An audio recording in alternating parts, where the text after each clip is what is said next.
आशिया खंडातील auto hub म्हणून ओळख असलेल्या चाकण औद्योगिक वसाहतीमध्ये वाहतूक कोंडीचा फटका सर्वसामान्य नागरिकांना बसत आहे.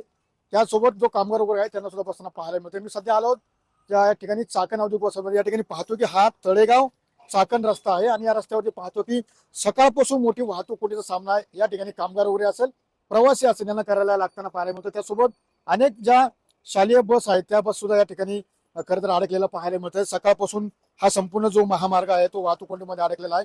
एकंदरीत पाहिलं की या वाहतूक कोंडीचा फटका सध्या या ठिकाणी असलेल्या औद्योगिक वसाहतीमध्ये असलेल्या ज्या कंपन्या आहेत त्या कंपन्यांना बसलेला पाहायला मिळतो. त्यामुळे पुढील काळामध्ये 20 कंपन्यांनी हा विचार केला की या ठिकाणून स्थलांतर होणार. मात्र एकंदरीत पाहिलं की या वाहतूक कोंडीमुळे जे कंपनीतले कामगार आहेत त्या कामगारांना वेळेत पोहोचता येत नाही. त्यासोबत जो इंधन खर्च आहे तो इंधन खर्च वाढत आहे आणि त्यासोबत इतर जे मूलभूत खर्च आहे ते सुद्धा या ठिकाणी वाढत आहे. त्यामुळे एकंदरीत चाकण औद्योगिक वसाहतीमध्ये ज्या पायाभूत सुविधा असतील, मूलभूत सुविधा असेल त्या कुठेतरी येत नसल्यामुळे या परिसरामध्ये ज्या कंपन्या आहेत त्या कंपन्यांनी खरं तर स्थलांतर करण्याचा निर्णय एकंदरीत घेतलेला पाहायला मिळतोय.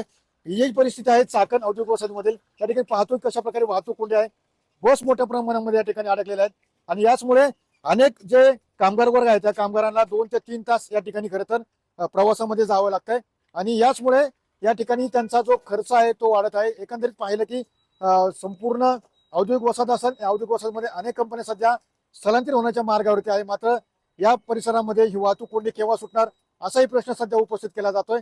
मात्र सध्या परिस्थितीमध्ये ज्या कंपन्या स्थलांतरित होतात आहे, कामगार वर्गांचा खर्च या ठिकाणी वाढतोय, कंपन्यांचा खर्च वाढतोय.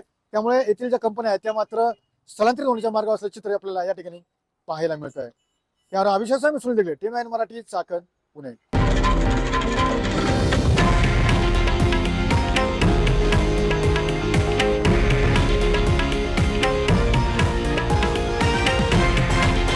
हे आहे देशातील नंबर 1 न्यूज नेटवर्क आणि आपण पाहत आहात TV9 मराठी, एकमेव.